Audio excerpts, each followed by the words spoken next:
எசேக்கியேல் தீர்க்கதரிசியின் புத்தகம் 9வது அதிகாரம் 1 அந்த அதிகாரம் முழுவதுமாய் கூட நான் வாசிக்க விரும்புகிறேன்.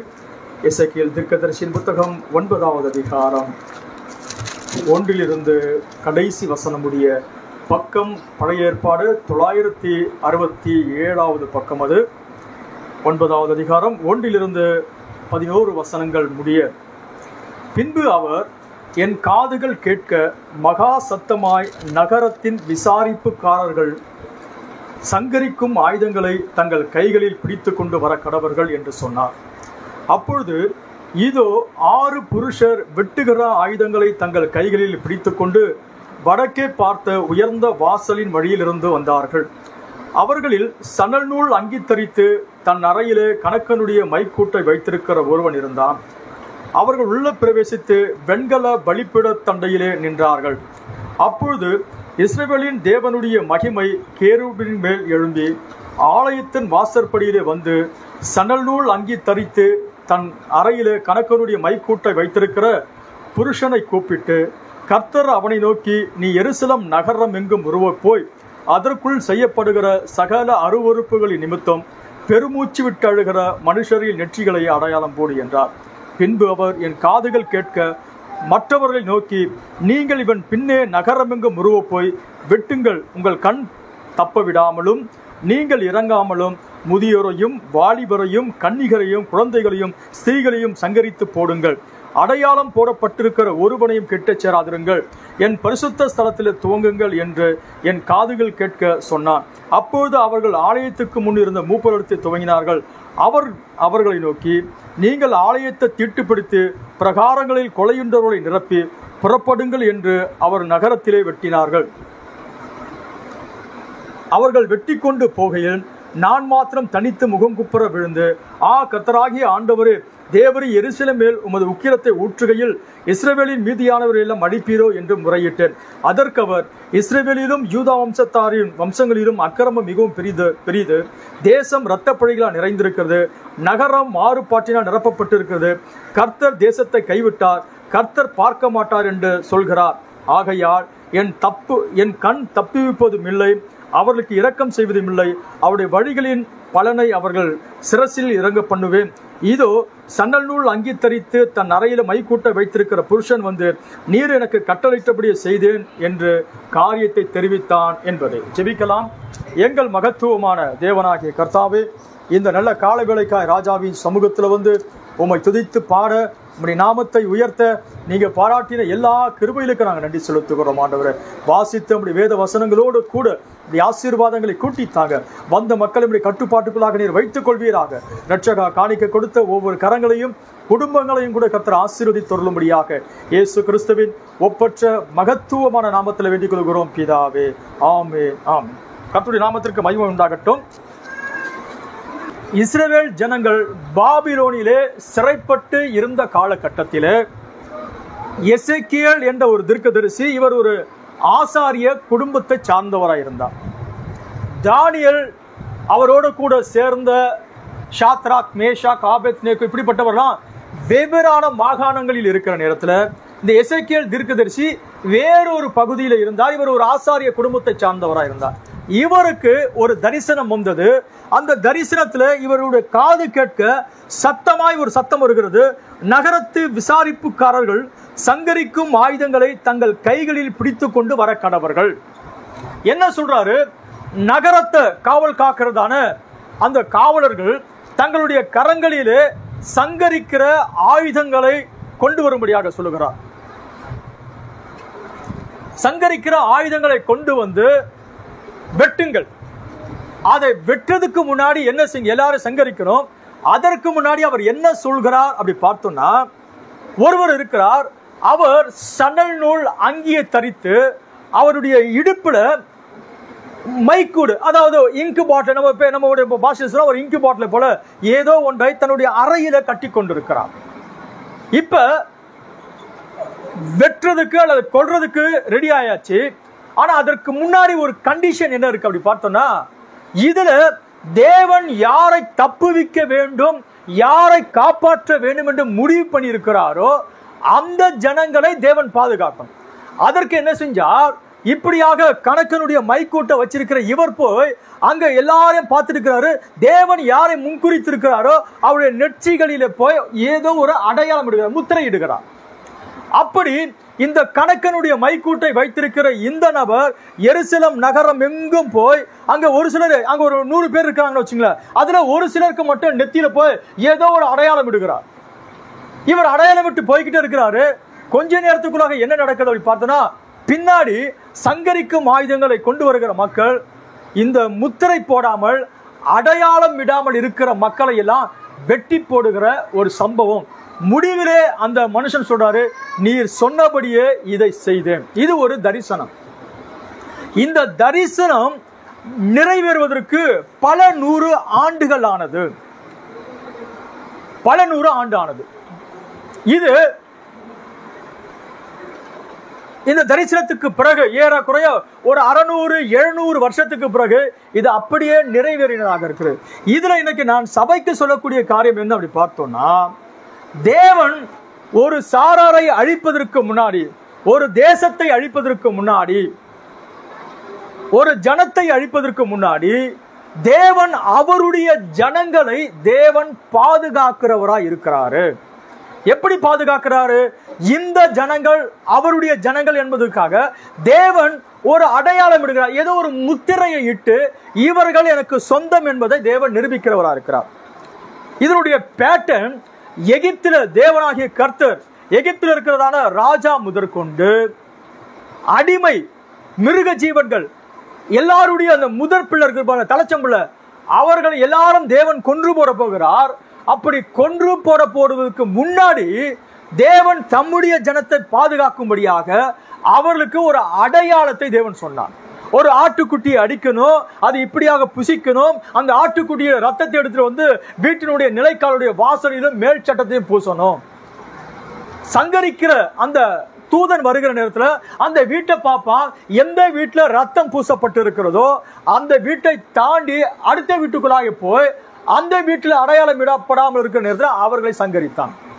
அன்னைக்கு ராத்திரியிலிருந்து பொழுது விடுகிற நேரம் பார்த்தீங்கன்னா எகிப்து முழுசும் எல்லாரும் புலம்புகிற ஓலமிடுகிற சத்தம். எங்க? அரண்மனையில் இருந்து அடிமை முதற்கொண்டு மிருக ஜீவன்கள் வரைக்கும் எல்லாருடைய குடும்பத்தில் உள்ள முதல் பிள்ளை தலைச்சம்பளம் இருக்கு பாருங்க, அதை தேவன் கொன்று போட ஆரம்பிச்சார். அப்படின்னா தேவன் அவ்வளவு கொடூரமானவரா? அதை தான் இங்க பார்க்க போறோம். அப்போ தேவன் ஒரு காரியத்தை அழிவு உண்டாக்குவதற்கு முன்னாடி அல்லது அழிப்பதற்கு முன்னாடி தேவன் எல்லா மக்களுக்கும் அவகாசம் தருகிறவரா இருக்கிறார். நிறைய வாய்ப்பு தேவன் தருவார். நம்ம தமிழ் ஒரு அழகான பழமொழி சொல்லுவாங்க, அரசன் அன்று கொன்றால் தெய்வம் நின்று கொள்ளும். தேவன் எடுத்தும் கவுத்தும் அப்படி செய்யவே மாட்டார்.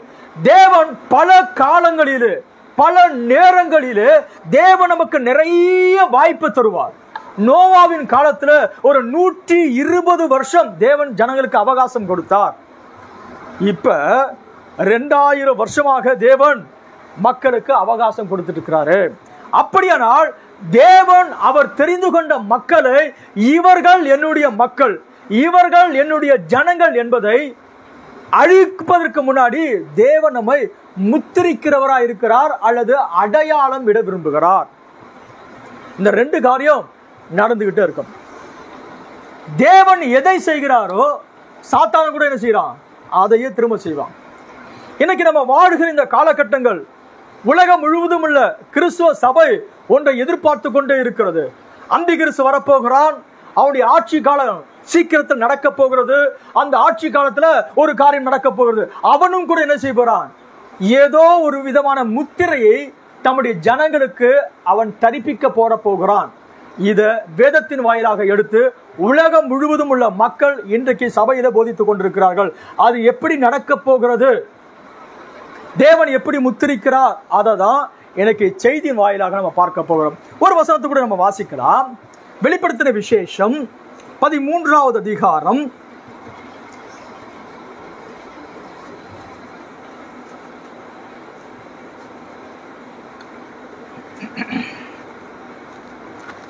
16 கடைசி வசனம். அது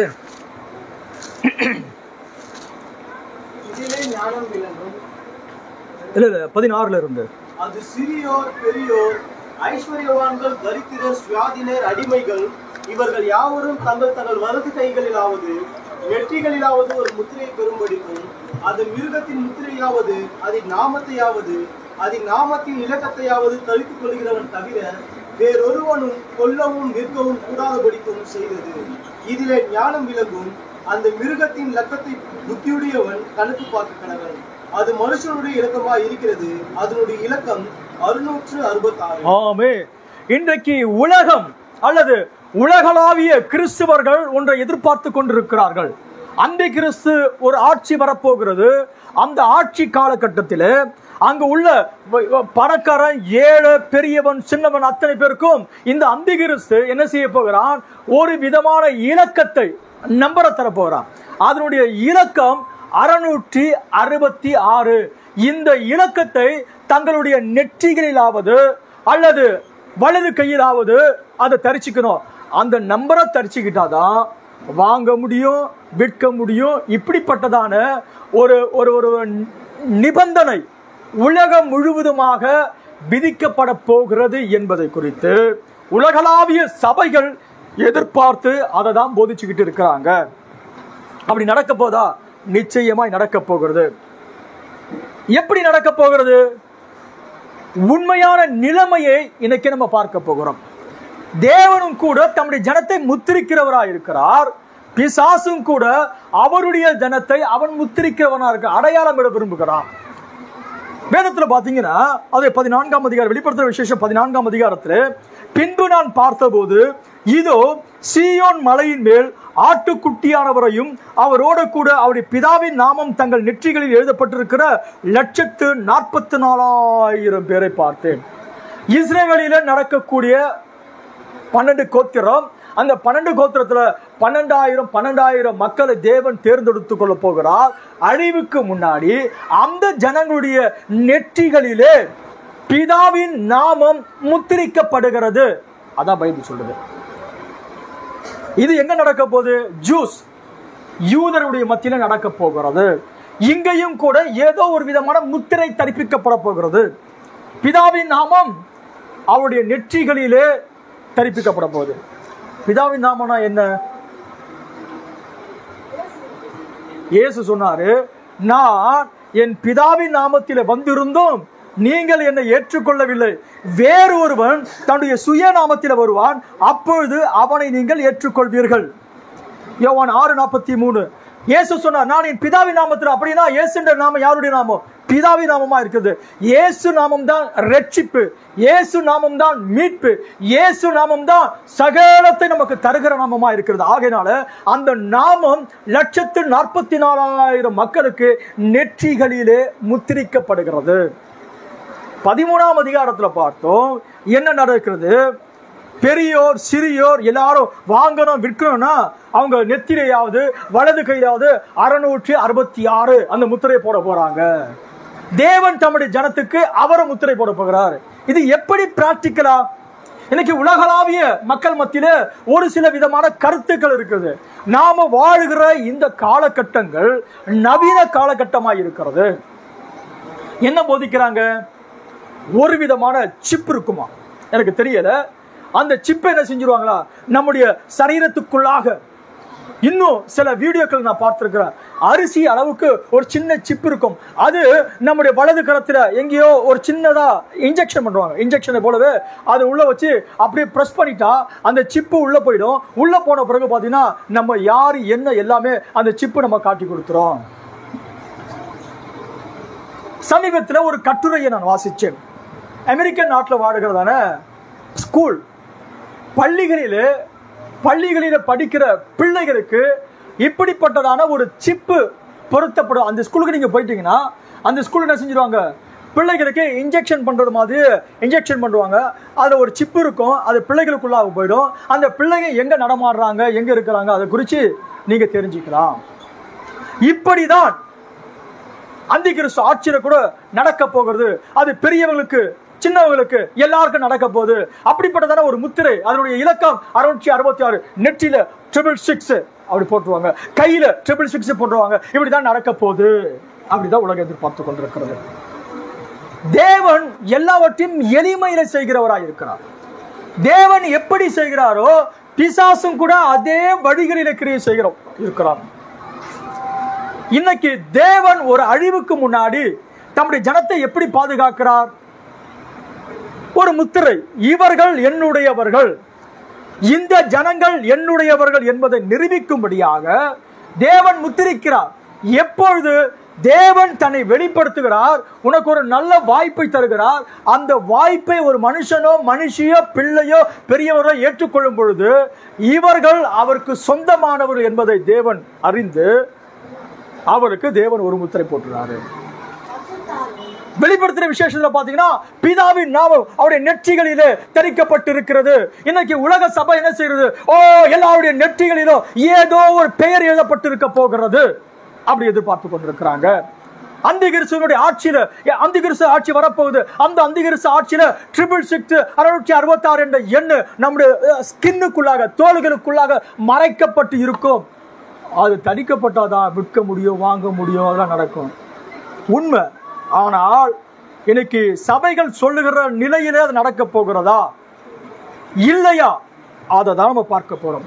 இதற்கு முன்னாடி ஒரு பேட்டர்னை தேவனாகிய கர்த்தர் பூமியில வச்சார். தேவன் எந்த காரியம் செய்வதற்கு முன்னாடி வேதாகமத்திலே ஒரு பேட்டர்னை வைப்பாரு. அந்த பேட்டர்ன் தான் என்ன செய்து பார்த்தீங்கன்னா அடுத்த கட்டத்திலும் கூட அது நிறைவேறுகிறதா இருக்கிறது. தேவன் தம்முடைய திட்டத்தை எப்பொழுதும் மாற்றிக்கொள்வது கிடையாது. கர்த்தருடைய நாமத்திற்கு மகிமை உண்டாகட்டும். ஆகையினால நாம வாசித்த இந்த பகுதியில் தேவனாகிய கர்த்தர் வெட்டுகிற ஆயுதத்தோடு கூட தம்முடைய ஜனங்களை அனுப்புகிறார். அவர்கள் போய் சங்கரித்தார்கள். எங்க என்ன நடந்துச்சு? எனக்கு நம்ம என்ன நினைக்கிறோம் பார்த்தோம்னா, சில ஊழியக்காரர்கள் சில மக்கள் இப்படியாக போதிக்கிறத பார்த்திருக்காங்க. அந்திகிறிஸ்துவுடைய ஆட்சியில மிகப்பெரிய ஒரு பெரிய சிலை வைக்கப்பட்டிருக்கும். நேபுகாத்நேச்சார் காலத்தில் நடந்து பாருங்க. நேபுகாத்நேச்சார் காலத்துல 60 முழ உயரத்துல ஒரு பெரிய சிலை செஞ்சிட்டாரு. அதே போல ஒரு பெரிய சிலை செஞ்சிருவாரு. அதை போய் எல்லாரும் வணங்கணும். எப்ப வணங்கணும்னா உலகத்துல எதை வச்சாலும் வணங்குறதுக்கு ஆள் ரெடியா இருக்கிறான். நீ எதை வேணா வணங்க சொல்ற வணங்குற. உண்மையான ரட்சிப்பின் அனுபவத்தை பெறாத கிறிஸ்தவன் கூட வணங்குவான். உண்மையான ரட்சிப்பின் அனுபவத்தை பெறாத கிறிஸ்தவன் கூட எதை வேணாலும் வணங்குவான். அப்ப இது ஒரு பெரிய விஷயமா?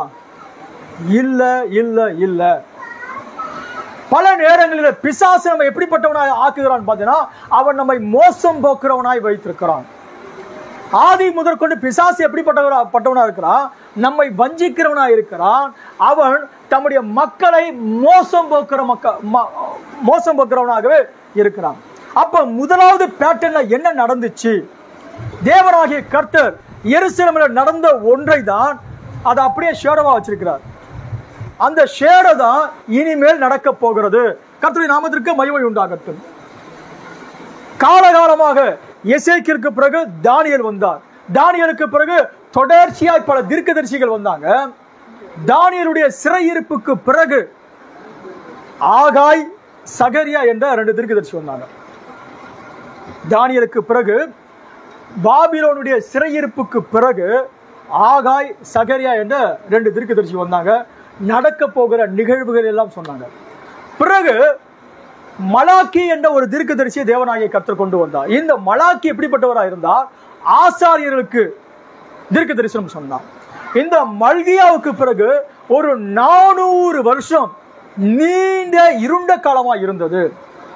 எருசலேம் ஆலயம் இருக்கும், அங்க பலி செலுத்துவாங்க, எல்லாமே நடந்துகிட்டு இருந்துச்சு. ஆனால் உண்மையாகவே அந்த ஆராதனையோ அங்க செலுத்தப்படுகிற பலியையோ தேவன் ஏற்றுக்கொண்டாரா பார்த்தீங்கன்னா, தேவன் அந்த பலியும் ஏற்றுக்கொள்ளல, அந்த ஆராதனையும் ஏற்றுக்கொள்ளல. ஒரு 400 வருஷத்துக்கு பிறகு யோவான் என்ற ஒரு மகத்தான ஒரு தீர்க்கதரிசியை தேவனாகிய கர்த்தர் காட்சிக்கு கொண்டு வருகிறார். அந்த தீர்க்கதரிசி எல்லா தீர்க்கதரிசியை போல பிரசங்கம் பண்ணல. இவர் வந்தவுடனே என்ன சொல்கிறார்?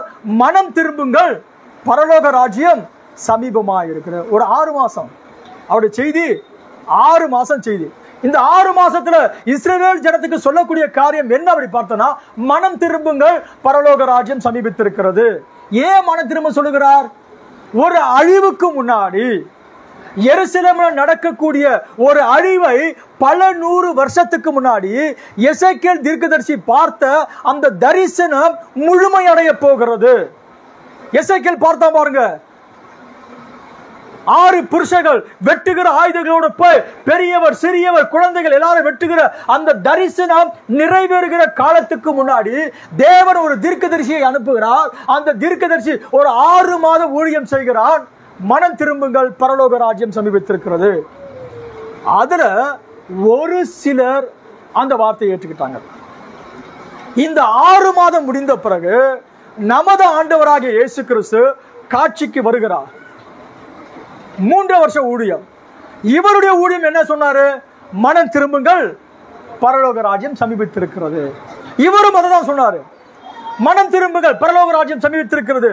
இந்த 3 வருஷமாக இயேசு அந்த எருசலேமை சுற்றி சுற்றி சுற்றி வந்து அற்புத அடையாளங்களோடு கூட தம்முடைய மகத்தான செய்தியை பிரசங்கிக்கிறார். பேதுரு சொல்லுகிறார், நசரீயனாகிய இயேசுவை தேவன் பரிசுத்த ஆவினாலும் வல்லமையினாலும் அபிஷேகம் பண்ணினார். அவர் நன்மை செய்கிறவராயும் பிசாசின் பிடியில் அகப்பட்ட யாவரையும் குணமாக்குனவரால் சுற்றி திரிந்தாரு. வெறும் பிரசங்கம் கிடையாது. அவர் மரித்தோரை உயிரோடு கூட எழுப்புகிறார். அவர் சப்பானிகளை நடக்கும்படியாக செய்கிறார். குருடருக்கு பார்வை அளிக்கிறார். குஷ்டரோகிகள் சொஸ்தமாக்கப்படுகிறார். இயற்கைக்கு அப்பாற்பட்ட விதத்தில் அற்புதங்கள் நிகழ்ந்து கொண்டே வருகிறது. அதே நேரத்தில் ஒரு வார்த்தை வந்து கொண்டிருக்குது, மனம் திரும்பு, மனம் திரும்பு, பரலோக ராஜ்யம் சமீபித்திருக்கிறது. மனம் திரும்பு, பரலோக ராஜ்யம் சமீபித்திருக்கிறது. இந்த வார்த்தையை இயேசு 3 வருஷ காலம் பிரசங்கித்துக் கொண்டே இருக்க ஆரம்பித்தார். இயேசுடைய வார்த்தையை ஒரு சிலர் ஏற்றுக்கொண்டாங்க, இயேசுவை பின்பற்ற ஆரம்பிச்சாங்க. இன்னும் ஒரு சிலர் வந்தாங்க, கொஞ்ச காலம் இயேசுடைய வார்த்தையில நிலைச்சு நின்றாங்க. கொஞ்ச காலம் ஆன பிறகு, ஐயோ இந்த உபதேசம் ரொம்ப கடினமான உபதேசம் பா, இதெல்லாம் நம்ம என்ன செய்ய முடியாது, தொடர்ந்து ஃபாலோ பண்ண முடியாது, இந்த உபதேசம் நமக்கு வேலைக்கு ஆகாது. பலர் திரும்பி போயிட்டாங்க. இயேசு தம்முடைய ஊழிய காலகட்டத்தில் பார்த்தீங்கன்னா நிறைய ஊமைகளை சொன்னார். பல நேரத்தில் அவர் பல மகத்தான ரகசியங்களை மக்கள் புரிந்து கொள்ளும்படியாக ஊமை வடிவிலே மகத்தான சில விஷயத்தை சொன்னார். அது ஒரு விஷயம் கூட பாருங்க, நடக்க போற ஒரு நிகழ்வை தான் ஊமையில் அவர் சொல்லுகிறார். வாசிக்கலாம் நினைக்கிறேன். லூக்காஸ் சுவிசேஷம் 13வது அதிகாரம் 7வது வசனம். நான் பிறகு இந்த செய்தியை சரியான கோணத்தில் கொண்டு வர நான் விரும்புகிறேன். அப்பொழுது அவன் தோட்டக்காரனை நோக்கி, இதோ 3 வருஷமாய் இந்த அத்திமரத்திலே கனியை தேடி வருகிறேன், ஒன்றையும் காணவில்லை. இதை வெட்டி போடு, இது நிலத்தையும் ஏன் கெடுக்கிறது என்றான். அதற்கு அவன், ஐயா, இது இந்த வருஷமும் வைக்கட்டும், நான் இதை சுற்றிலும் கொத்தி போடுவேன். கனி கொடுத்தால் சரி, கொடாவிட்டால் இனிமேல் இதை வெட்டி போடலாம் என்று சொன்னான் என்றார். கவனிங்க, இயேசுங்க ஒரு ஊமை சொல்றாரு, இஸ்ரவேல் ஜனத்துக்கு சொல்றாரு. இது வேற யாருக்கும் ஊமை கிடையாது, இஸ்ரவேல் ஜனத்துக்கு. ஒரு மனுஷன் தன்னுடைய ஆலையிலே ஒரு அத்தி மரத்தை நட்டு வச்சிருந்தான். அந்த அத்தி மரம் நடப்பட்டு 3 வருஷம் ஆயிடுச்சு. இப்ப 3 வருஷம் ஆயிடுச்சுன்னா அந்த மரம் கனி கொடுக்கணும், கனி தரல, 3 வருஷம் ஆயிடுச்சு. இப்ப வீட்டு எஜமானு பார்த்துட்டாரு, 3 வருஷம் ஆயிடுச்சு, இது இருக்குது வேஸ்ட், இது நிலத்தையும் கெடுக்குது. தோட்டக்காரன் கூட, தோட்டக்காரங்க வா அந்த மரத்தை வெட்டி போட்டுரு அப்படின்னு சொன்னாரு. அப்போ அந்த தோட்டக்காரர் சொல்றான், ஐயா இன்னும் 1 வருஷம் இருக்கட்டுமே, நான் அதை சுற்றிலும் கொத்தி எரு போடுகிறேன், கனி கொடுத்தால் சரி, கனி கொடுக்காமல் போனா வெட்டி போட்டுறேன். இதுதான் கதை. இயேசு சொன்ன உவமை. இயேசு சொல்லுகிற ஒவ்வொரு உவமையும் ஞான அர்த்தமுடையது. நமக்கு தெரியும் நினைக்கிறேன். இந்த அதிகாரத்தை நீங்க தொடர்ந்து வாசிச்சீங்கன்னா அதோட மகத்துவத்தை நம்ம புரிந்து கொள்ள முடியும். என்ன சொல்லுவாரு? என்னைக்கு அத்திமரம் எதை குறிக்கும்? அத்திமரம் இஸ்ரவேலை குறிக்கும். இயேசு காட்சிக்கு வந்துட்டாரு. இயேசு சொன்னார், நான் தோட்டக்காரன், எஜமானன் இருக்கிறார். எஜமானன் பார்த்தாரு, 3 வருஷம் தம்முடைய குமாரனை அனுப்புகிறார். தன்னுடைய குமாரனை அனுப்பி அங்கு சுவிசேஷம் பிரசங்கப்படப்படுகிறது. 3 வருஷத்துல எருசலேம்ல எந்த மாற்றமும் ஏற்படல. இயேசு சொன்னாரு, இங்க நடந்த இந்த காரியங்கள் தீருவிலும் சீதோனிலும் நடந்தா அவங்க என்ன செஞ்சிருப்பாங்களாம்? ரட்டுடுத்தி ஏற்றுக்கிட்டு இருப்பாங்க. தீருவிலும் சீதோனிலும் இந்த காரியங்கள் நடந்திருந்துச்சுன்னா அவங்க ரட்டுடுத்தி இயேசுவை ஏற்றுக்கொண்டு இருப்பாங்க. ஆனா இந்த ஜனங்களோ தங்களுடைய சொந்த அறிவை வச்சுக்கிட்டு இயேசுவை நிராகரித்தாங்க. அவங்களுக்கு ஏற்ற பிரகாரமா இயேசு இல்லை. பல நேரத்தில் தேவனுடைய வார்த்தை எப்படி இருக்கும் பார்த்தீங்கன்னா ரொம்ப எளிமையா இருக்கும். தேவனுடைய காரியம்லாம் எளிமையில தான் தேவன் வெளிப்படுகிறவராக இருப்பார். தேவன் எல்லா காரியமும் எளிமையில செய்து முடிக்கிறவராக இருக்கிறாரு. தேவன் ரொம்ப பெருசா பில்டப் எல்லாம் கொடுக்க மாட்டார். ஏன்னா எளிமையான மக்கள் புரிந்து கொள்வதற்காக தான் இயேசுவே எளிமையா இந்த பூமிக்கு வந்துட்டார். அடிமையின் ரூபம் எடுத்து மனுஷ சாயலாய் மாறினார். தீர்க்கதரிசி சொல்றாரு, நான் அவரை போல மாறுவதற்கு அவர் என்ன போல மாறிட்டாரு. இயேசு எதை போதித்தாரோ அப்படி வாழ்ந்து காட்டினார். 3 வருஷம் ஆயிடுச்சு, பிரசங்கம் போயிட்டே இருக்கு. இஸ்ரேலிலே யூதயாவிலே எந்த மாற்றமும் கிடையாது. அது அப்படியே தான் போயிட்டு, ஜனங்க அப்படிதான் இருக்காங்க. ஆனா அவங்க எல்லாரும் என்ன எதிர்பார்க்கறாங்க பார்த்தா, மெசியா வருவார், மெசியா வருவார், மெசியா வருவார். மெசியாவை எதிர்பார்த்து கொண்டே இருக்கிறாங்க. ஐயா, நீ எதிர்பார்த்து கொண்டிருக்கிற ஏசாயா தீர்க்கதரிசி சொன்ன மெசியா இங்க நடந்து கொண்டிருக்கிறார். நீ எந்த யெகோவாவை ஆராதித்துக் கொண்டிருக்கிறியோ அந்த யெகோவா இன்னைக்கு நடமாடுகிற யெகோவா மாறிட்டாரு. காணக்கூடாதவர், அதரிசனமானவர் இப்போது நடமாடுகிற மகத்தான ஒரு எளிமையான ஒரு மனுஷ தோற்றத்தில் யெகோவா நடந்து கொண்டிருக்கிறார். இஸ்ரேலிலே பெதஸ்தா என்ற ஒரு குளம் இருந்தது. அது எப்பயாவது ஒரு முறை ஒரு தூதன் இறங்கி அந்த குளத்தை கலக்குவான். அந்த குளம் கலக்கப்படுகிற நேரத்தில் அவன் எப்பேற்பட்ட வியாதி உடையவனா இருந்தாலும் முந்தி அதில் போய் இறங்குறவன் சுகமடைஞ்சிருவான். அந்த குளக்கரையில ஏராளமான வியாதி உடையவர் இருந்தாங்க. எல்லாரும் என்ன செஞ்சிருந்தாங்க, அந்த குளம் கலக்கப்படும் எதிர்பார்த்து கொண்டே இருந்தாங்க. ஆனா இயேசு நடமாடுகிற பெதஸ்தாவா இருந்தார். இயேசு நடமாடுகிற தேவாலயமா இருந்தார். இயேசு நடமாடுகிற யெகோவாவா இருந்தார். ஆகையினால அவருடைய எளிமையான தோற்றம் ஜனங்க அவரை ஏற்றுக்கொள்ள முடியல. இயேசு ஒரு பிரதான ஆசாரியனை போல இல்லை. ஒரு பிரதான ஆசாரியனை போல உடுத்திக்கிட்டு அழகான இலக்கண பாஷையில் அவர் பேசல. சாதாரணமான மொழி பேசினார். சாதாரணமான மக்களோடு கூட பழகினார். சாதாரணமான மக்களோடு கூட உட்கார்ந்தார். பாவிகளோடு கூட, ஆயக்காரரோடு கூட உட்கார்ந்து அவர் புசிக்க ஆரம்பிச்சிட்டார். நிறைய பேர் பார்த்தாங்க, இவர் பாவிகளோடும், உங்களுடைய போதகர் என்ன செய்யறாரு, பாவிகளோடும் ஆயக்காரரோடு உட்கார்ந்து சாப்பிட்டு இருக்கிறாங்க. யாருங்க ஐயா?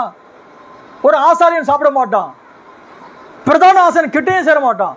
ஆனா மகா பெரிய தேவன் தன்னை எளிமையா மாட்டிக்கிட்டு சாதாரணமான மக்கள் பக்கத்துல உட்கார்ந்து சாப்பிட ஆரம்பிச்சிட்டாரு. சகைவு என்ற ஒரு மனுஷன் வீட்டில் இன்றைக்கு நான் வீட்டுக்கு தங்க வேண்டும் என்று சொல்கிறார். இயேசுடைய எளிமை ஜனங்களை அவரை ஏற்றுக்கொள்ள முடியாமல் செய்யிருச்சு. அதுல ஒரு சாரார் ஏற்றுக்கொள்ள ஆரம்பிச்சாங்க. 13ஆம் அதிகாரத்துல இந்த ஊமை சொல்லுகிறார், 3 வருஷம் ஆயிடுச்சு, ஏற்றுக்கொள்ளல, வெட்டி போடும்படியாக சொல்லுகிறார். ஆனா தோட்டக்காரர் என்ன சொல்றார், ஐயா இன்னும் ஒரு வருஷம் பரிந்து பேசி நான் கொத்தி எரு போடுறேன், இந்த முறை பார்க்கலாமே.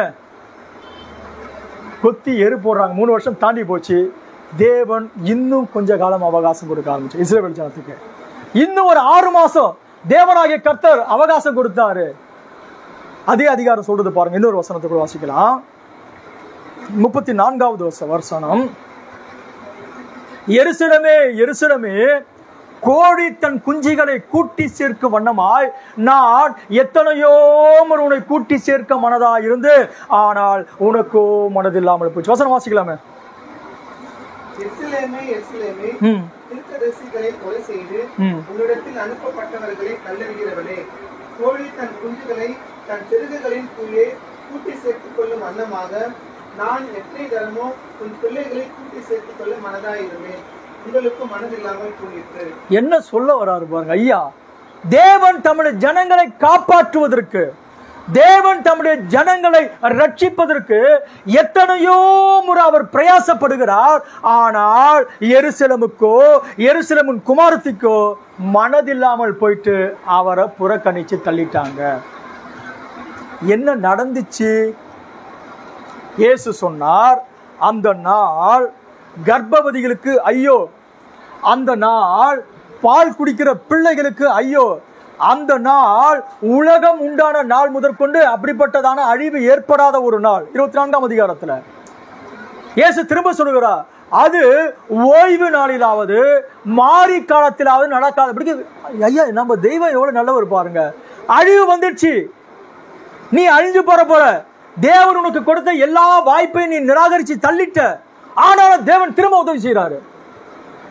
அந்த அழிவுக்கு முன்னாடி அந்த நாள் கண்டிப்பா நியாய தீர்ப்பு வரப்போகுது. அந்த நாள் ஓய்வு நாள்ல வராதபடிக்க வேண்டிக்கோ. ஓய்வு நாளில பட்டணத்தின் வாசலை க்ளோஸ் பண்ணிடுவாங்க, நீ வெளில ஓட முடியாது. மாறி காலம், பனி பொழிஞ்சிட்டு இருக்கிறதா, பனியில நீ செத்து போயிடுவ. நம்முடைய தேவனுக்கு நிகர் கிருபை வேறு யாரும் கிடையாது. அவர் கிருபை நிறைந்தவராய் இருந்தார். அவர் கிருபையும் சத்தியம் நிறைந்தவராய் வந்தார். யாரு? மகத்தான யெகோவா, காணக்கூடாத மகா பெரிய தேவன். எருசலேமை சுட்டு 3 வருஷம் சுத்திக்கிட்டே வராரு. எஜமானன் சொல்றார், அந்த அத்திமரத்தை வெட்டிடுங்கப்பா. வேண்டாம், போதும், அது நிலத்தை கெடுத்துக்குது. ஐயா, இன்னும் கொஞ்சம் அவகாசம் கொடுங்க. திரும்ப ஒரு 6 மாசம் எருசலேமை சுற்றி அவர் தம்முடைய பிரசங்கத்தை செஞ்சுக்கிட்டே இருக்காரு. ஆனா ஜனங்களுக்கு மனசில்ல. என்ன நடந்துச்சு? இயேசுவை சிலுவையிலே அறையும்படியாக பிரதான ஆசாரியரும் ஜனத்தின் மூப்பரும் இஸ்ரவேல் ஜனங்களும் சேர்ந்து பிலாத்து ஏரோது கையில ஒப்பு கொடுத்தாங்க. பிலாத்து இயேசுவை விசாரிச்சு முடிவில் சொல்றான், நான் இந்த மனுஷனிடத்துல எந்த குற்றத்தையும் காணல. பிலாத்துடைய மனைவி சொல்றாங்க, அந்த நீதிமான ஒன்றும் செஞ்சிட வேண்டாம், அவர் நிமித்தமாக நான் சொப்பனத்தை வெகு பாடுபட்டேன். பிலாத்துடைய மனைவி சொல்ற, அவர் நீதிமான். பிலாத்து பார்த்து விசாரிக்கிறான், அவர் நீதிமான், அவர்கிட்ட எந்த குற்றமும் கிடையாது. ஆனால் பிரதான ஆசாரியர் ஜனங்களை தூண்டி விட்டு என்ன செய்யறாங்க? சிலுவையிலே அறையும்படியாக சொன்னாங்க. திரும்ப ஒரு வாய்ப்பு தரான். சரி, வருஷத்துக்கு ஒரு முறை நான் யாராவது விடுதலை பண்ணுவேன். நான் விடுதலை பண்ணுகிறதாக இந்த நசரேயனாகிய இயேசுவை என்ன செஞ்சிடறேன், நான் விடுதலை பண்ணிடுறேன். ஜனங்க என்ன செஞ்சாங்க? இல்ல, பரபாசை விடுதலை பண்ணுங்க. பரபாஸ் என்றால் என்ன தெரியுங்களா? அப்பாவின் மகன்.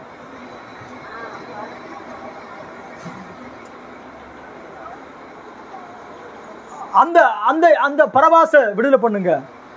இயேசு கிறிஸ்துவ சிலுவையிலே அறையுங்க. பரபாயசு, நசரேயனாகிய இயேசு, 2 இயேசு காட்சியில் வராங்க. ஒருத்தன் கள்ளன், கொலையாளி, இன்னொருவர் நீதிமான். ஜனங்களுக்காக பரலோகத்தை விட்டு இறங்கினவர். ஜனங்கள் சொல்லிட்டாங்க, இவரை சிலுவையில் அறைங்க, அவரை விடுங்க. அவனை ஏற்றுக்கிட்டு இவரை சிலுவையில் அறைஞ்சிட்டாங்க. முடிஞ்சது. இயேசு கல்வாரியில் அடிக்கப்பட்டார், மரித்தார், அடக்கம் பண்ணப்பட்டார், உயிர் தெழுந்தார். 40 நாள் தம்முடைய மக்களுக்கு அவர் தரிசனமானார்.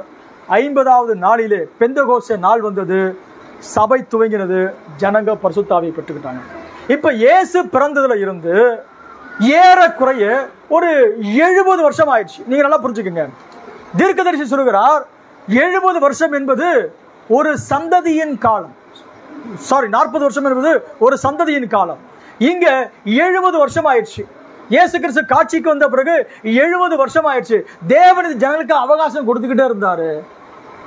திரும்ப ஜனங்க யாரும் அவங்களை ஏற்றுக்கொள்ளவில்லை. பைபிள் ஒரு வசனம் இருக்கு, அற்புதமான வசனம், அதை வாசிக்கலாம். பிறகு நடந்த விஷயத்தை நான் சொல்லி என்ன நடக்க போகிறது என்பதை முடிவில் நாம் சொல்லி முடிக்கலாம். 1 பேதுரு 4:17.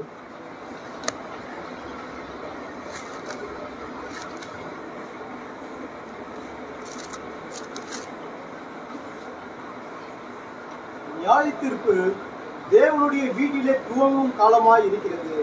முந்தி நம்மிடத்திலே அது துவக்கினால் தேவனுடைய சுவிசேஷத்திற்கு கீழ்ப்படியாதவர்களின் முடிவு என்னமாய் இருக்கும்? அங்கே பேதுரு எழுதுறா பாருங்க, நியாய தீர்ப்பு எங்க துவங்குமா? தேவனுடைய வீட்டுல. நம்ம என்ன நினைச்சிருக்கிறோம்னா, வெளியில இருக்கிறவனதான் கர்த்தர் நியாயம் தீர்க்க போகிறாரு. வெளியில பாவி இருக்கிறான், கொலைகாரன் இருக்கிறான், அவன் இருக்கிறான், இவன் இருக்கிறான், அவனை நான் நியாயம் தீர்க்க போறாரு. அவன் நியாயம் தீர்க்கப்படுவது உண்மை, அது சத்தியம்தான். ஆனால் அவனுக்கு அதை பத்தி எதுவும் கிடையாது. அவன் செஞ்ச தப்புக்கு அவன் அனுபவிக்க போறான் தான் அவனுக்கு ஏற்கனவே தெரியும். ஆனால் தேவனை நம்புகிறேன் என்று சொல்லுகிற மக்கள் தான் இந்த நியாய தீர்ப்புல அகப்பட்டுக் கொள்ள போறாங்க. தேவன் நம்பின மக்களை தேவன் கைவிடுவாரா? இல்லை ஐயா. தேவன் தம்முடைய மக்களை, இவர்கள் தேவனுடைய பிள்ளைகள் என்பதை நிரூபிக்கும்படியாக தேவன் அவர்களை முத்திரிக்க விரும்புகிறார். அதுதான் இங்க முக்கியம். அப்ப இன்னைக்கு நீங்க இயேசு கிறிஸ்துவை ஏற்றுக்கிட்டீங்க. இயேசு கிறிஸ்து தான் என்னுடைய ஆண்டவர், இயேசு கிறிஸ்து தான் என்னுடைய ரட்சகர், இயேசு கிறிஸ்து தான் பரலோகத்தின் அதிபதி, அவர்தான் பரலோகத்துடைய வாசல் என்ற ஒரு மனுஷன் அதை புரிந்து கொண்டு இயேசு கிறிஸ்துவின் சமூகத்தை தன்னை அறிக்கை செய்கிற நேரத்தில் பரலோகம் என்ன செய்கிறது அப்படி பார்த்தோம்னா, அந்த மனுஷனை பரிசுத்த ஆவியினாலே அவனை அவர் முத்திரிக்கிறவராய் இருக்கிறார். நீங்கள் உங்கள் ரட்சிப்பின் சுவிசேஷமாகிய சத்திய வசனத்தை கேட்டு விசுவாசிகளான ஆனபோது வாக்குத்தத்தம் பண்ணப்பட்ட பரிசுத்த ஆவிக்குள் முத்திரிக்கப்பட்டீர்கள். எபேசியர் 1:13. பவுல் என்ன செய்கிறாரு? நீங்கள் உங்கள் ரட்சிப்பின் சுவிசேஷமாகிய சத்திய வசனத்தை கேட்டு விசுவாசிகளான போது வாக்குத்தத்தம் பண்ணப்பட்ட பரிசுத்த ஆவினால தேவன் உங்களை முத்திரிக்கிறார். இங்க சொல்லுது பாருங்க, நெத்தியில பிதாவின் நாமம் தரிக்கப்பட்டிருக்குது. இன்னைக்கு மக்கள் என்ன நினைச்சுக்கன்னா, நெத்தியில உடனே ஏதோ ஒரு வார்த்தை எழுத போறாங்க. இல்லை,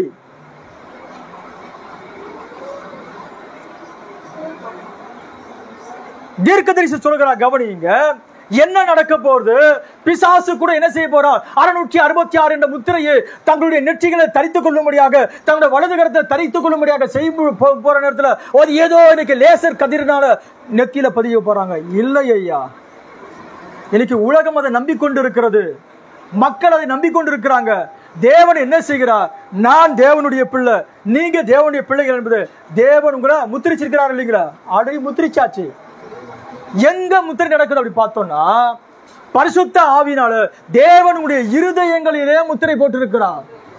நீங்க ரட்சிப்பின் சுவிசேஷமாகிய சத்திய வசனத்தை கேட்டு இயேசுதான் ரட்சகர், இயேசுதான் மீட்பர் என்ற வார்த்தையை நீங்கள் அறிக்கை செய்கிற இடத்துல பரிசுத்த ஆவியாகிய அந்த நல்ல தேவன், நீங்கள் அவருடைய சம்பத்து என்ற அடையாளத்தில் தேவன் உங்களை முத்திரை போடுகிறார். பரலோகம் பார்த்து கொண்டிருக்கிறது, பிசாசு உங்களை பார்த்து கொண்டிருக்கிறான். அந்த முத்திரை எங்க? வெளியில தெரிய போது கூடாது. அப்படின்னா நெத்திகளை என்னது? தீர்க்கதரிசி சொல்றாரு, கவனிங்க, உங்கள் நெற்றிகளில் ஒரு பொட்டு போன்ற ஒன்றை இடுவார்கள் என்று அர்த்தம் அல்ல.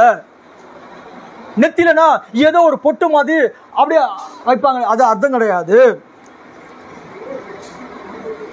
உங்களுடைய கரம் என்பது, உங்களுடைய கரமானது நீங்கள் செய்யும் கிரியையா இருக்கு. அதாவது இயேசுதான் ஆண்டவர், இயேசுதான் மீட்பர், இயேசுதான் ரட்சகர் என்ற அந்த வெளிப்பாடு இருக்கு பாருங்க, அதுதான் பிதாவின் நாமம் நெற்றியில தரித்துக் கொண்டிருக்கிறது. நான் இயேசுவை என் ரட்சகராக ஏற்றுக்கொண்ட பிறகு நான் கிரியை செய்கிற பாருங்க, அதுதான் என்னுடைய வலதுகரமாக இருக்கிறது. இயேசுவை ஏற்றுக்கொண்ட பிறகு நான் கிறிஸ்துவ வாழ்க்கை வாழ்வதற்கு என்னை அர்ப்பணிக்கிறேன், அதுதான் என்னுடைய வலதுகரம், என்னுடைய செய்கை. நான் அந்த இயேசுவை ஏற்றுக்கிட்டதுனால தான் காலையில் பைபிள் தூக்கிட்டு நீங்கள் சர்ச்சுக்கு வரேன். நான் அந்த இயேசுவை ஏற்றுக்கொண்டபடியால தான் எத்தனையோ காரியம் இருக்கிறதுல தேவனுடைய சமூகத்தில் வந்து தேவனை ஆராதிப்பதற்கு காரணம் என்னன்னா, இது என்னுடைய கிரியையா இருக்குது. அப்படின்னா தேவன் எங்க முத்திரிக்கிறார் அப்படி பார்த்தோம்னா, நீங்க தேவனுடைய பிள்ளைகள் என்பதை வாக்குத்தத்தம் பண்ணப்பட்ட பரிசுத்த ஆவி அழிவுக்கு முன்னாடி தேவன் உங்களை முத்திரிச்சிட்டார். ஒரு அழிவுக்கு முன்னாடி தேவன் உங்களை முத்திரிச்சு வச்சிருக்கிறாரு. ஒரு அழிவுக்கு முன்னாடி தேவன் உங்களை முத்திரிச்சு வச்சிருக்கிறாரு. பரலோகம் அதை பார்த்து கொண்டு இருக்குது. பிசாசுக்கு தெரியும் நீங்க தேவனால் முத்திரிக்கப்பட்டிருக்கிறீர்கள் என்பதை. கர்த்தருடைய நாமத்திற்கு மகிமை உண்டாகட்டும். என்ன நடந்துச்சு? 70 வருஷம் ஆச்சு. சபை அப்படியே மெல்லமா ஷார்ட் ஆயிடுச்சு. ஷார்ட் ஆன உடனே எருசலேம்ல மகத்தான ஒரு தேவாலயம் இருந்தது. அந்த தேவாலயம் சாலமோன் என்ற தாவீதுடைய குமாரன் கட்டின தேவாலயம். உலக பிரசித்தி பெற்ற ஆலயம். உலகமே பார்த்து வியக்கக்கூடிய அளவில் சாலமோன் அந்த ஆலயத்தை கட்டினான். அந்த ஆலயத்தை பாபிலோன் ராஜாவாகிய நேபுகாத்து நேச்சார் வந்து சிறை பிடிச்சிட்டு அந்த ஆலயத்தை இடிச்சு போட்டுட்டு போனான். பின்பு எஸ்ரா, நெகேமியா, செருபாபேல் அந்த ஆலயத்தை கட்டினாங்க. அப்ப இந்த ஆலயத்தை புதுப்பிக்கிற நேரத்தில், அஸ்திபாரம் போற நேரத்தில் அந்த வயசான மக்கள்லாம் இருந்து அழ ஆரம்பிச்சுட்டாங்க. ஏன்னா அந்த ஆலயம் சாலமோன் கட்டின ஆலயத்தை போல கிடையாது. இது கொஞ்சம் அன்னைக்கு வசதி குறைவாக இருந்ததுனால ஆலயத்துக்கு எல்லாரும் அழுத உடனே அப்போ தீர்க்கதரிசியாக ஆகாய் மூலமாக கர்த்தர் பேசுறாரு, முந்தின ஆலயத்தின் மகிமை பார்க்கலும் பிந்தின ஆலயத்தின் மகிமை பெருசா இருக்கும். ஆலயத்தை கட்டிட்டாங்க. கட்டி முடிச்ச பிறகு 400 வருஷம் ஆயிடுச்சு.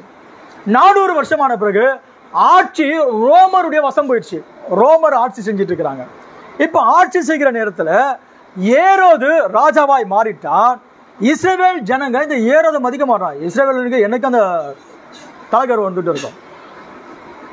ஏரோதை மதிக்க மாட்டான். அதனால ஏரோது என்ன செய்யறான், ஒரு பெரிய ஆலோசனை சங்கத்தை கூட்டுறான்.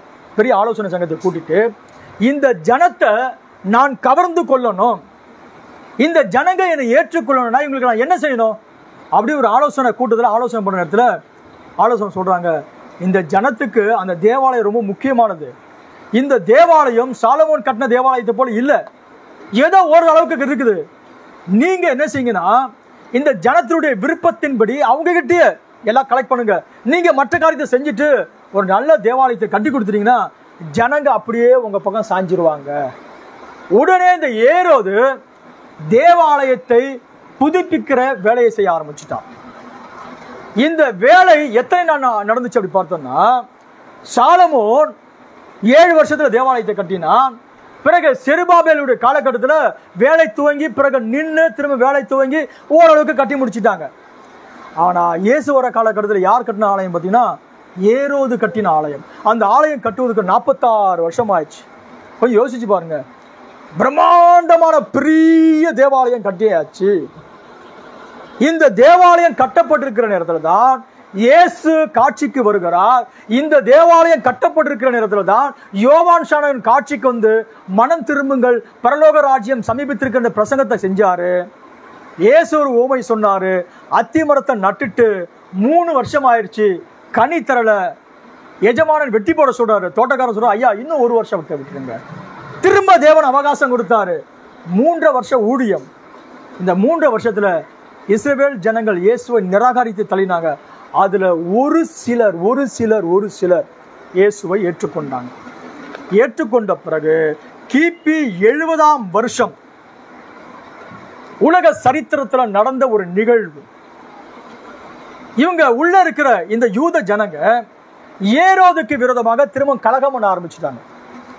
உள்ள பிரச்சனை பண்ண ஆரம்பிச்ச பிறகு இங்க இருக்கிற ரிப்போர்ட்டர் நேராக ரோம சக்கரவர்த்தி கிட்ட போச்சு. ரோம தலைமையிடத்துக்கு போன உடனே ரோம தலைமையிடம் என்ன செஞ்சதுன்னா, ரோம அரசனா இருக்கக்கூடிய அந்த மனுஷன் தன்னுடைய மகனா இருக்கக்கூடிய டைட்டஸ் அனுப்பி எருசலேம் மக்களை தன்னுடைய கட்டுப்பாட்டுக்கு கொண்டு வரும்படியாக ஆர்டர் போட்டு அனுப்பிட்டான். ஆனா உள்ளப்போ அவன் சொன்ன ஒரு மகத்தான ஒரு கருத்து என்னன்னா, அந்த ஆலயத்தை ஒன்றும் செஞ்சிடக்கூடாது, ஆலயத்தை இடிக்கக்கூடாதுன்னு சொல்லி அனுப்பினான். இப்படி சொன்ன பிறகு அங்க இருக்கிற ரோம படைகள், வெளியில இருந்த ரோம படைகள், ரோம உலகத்தை ஆண்டு கொண்டு இருக்கிறது. நீங்க நல்லா புரிஞ்சுக்கோங்க. கிரேக்க ராஜ்யத்துக்கு பிறகு இப்ப ரோம ராஜ்யம் வந்துச்சு. ரோம ராஜ்யம் உலகம் முழுசும் ஆண்டு கொண்டிருக்கிற இந்த காலகட்டத்தில் அது மிகப்பெரிய படை. அந்த படை வந்துட்டு எருசலேமில் இருக்கிற அந்த குட்டி ஜனங்க ஏரோதுக்கு கீழ்ப்படியாமல் போனபடினால ரிப்போர்ட் அங்க போனுச்சு. போன பிறகு அங்க இருக்கிற டைட்டஸுடைய தலைமை கீழாக ஒரு படை வந்தது. அந்த படை வந்து கிபி 70ஆம் ஆண்டிலே ஏப்ரல் 14ஆம் தேதி பஸ்கா பண்டிகைக்கு ஒரு 3 நாளுக்கு முன்னாடி பெரிய படை வந்து எருசலேமுக்கு வெளியே வந்து சுற்றி பாளையம் இறங்கிட்டாங்க. வெளியே ஃபுல்லா ராணுவம் வந்துருச்சு. ரோம படை வெளியே வந்துருச்சு.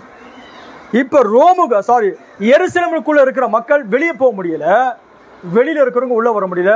பட்டணத்துடைய வாசல் மூடப்பட்டு போயிடுச்சு. சரி, என்ன நடக்கும்? உள்ள இருக்கிற கோதுமை, உள்ள இருக்கிற மற்ற சாப்பாடுக்கூடிய பொருள் எல்லாம் இப்படியே சாப்பிட்டுட்டே இருந்தாங்க. இப்படி சில நாட்கள் போய்கிட்டே இருந்துச்சு. இது ஏறக்குறைய ஒரு 5 மாசம் அங்க பாளையம் இறங்கியிருந்தாங்க. இந்த 5 மாசத்துல உள்ள இருக்கிற சாப்பாடு அவங்களுக்கு போதுமானது கிடையாது. வெளியே இருக்கிறவங்க உள்ள இருக்கிறது வெளியே போனோம், வெளியே இருக்கிறது உள்ள வந்தாதான் அது சரியான முறையில் இருக்கும். 5 மாசம் வெளியில அவன் பாளையம் இறங்கிட்டான். ஜனங்க உள்ளே மாட்டிக்கிட்டாங்க. உள்ள இருக்கிற வரைக்கும் சாப்பிட்டாங்க, சாப்பாடு இல்லை. ஜனங்க வேற வழி இல்லாம மரப்பட்டை இருந்து பாருங்க, சில மரப்பட்டைகளை எடுத்து சாப்பிட்டாங்க.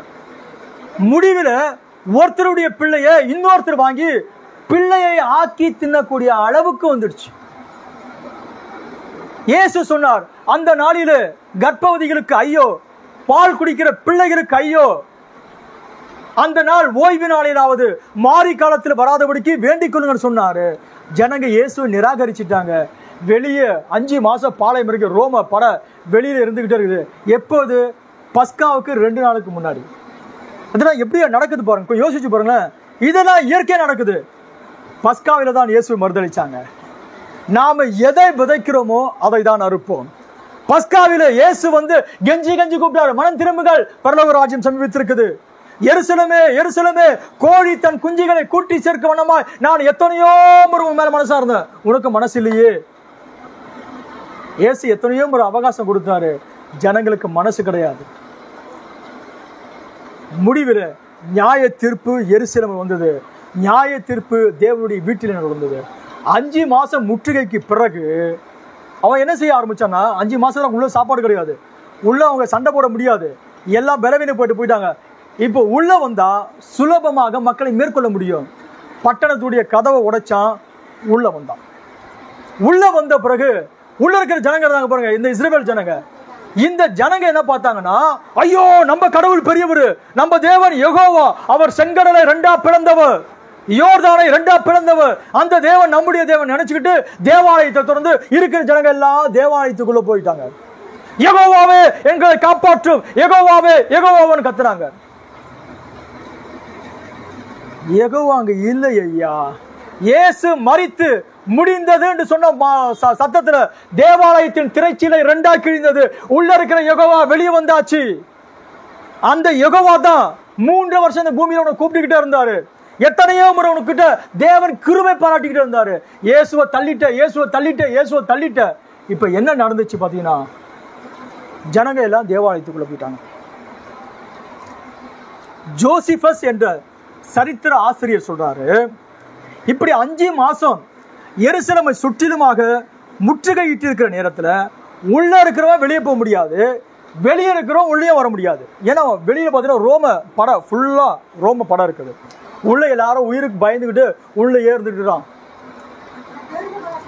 அங்க ஜோசிபஸ் தன்னுடைய சரித்திரத்தை இப்படியாக எழுதுகிறார்.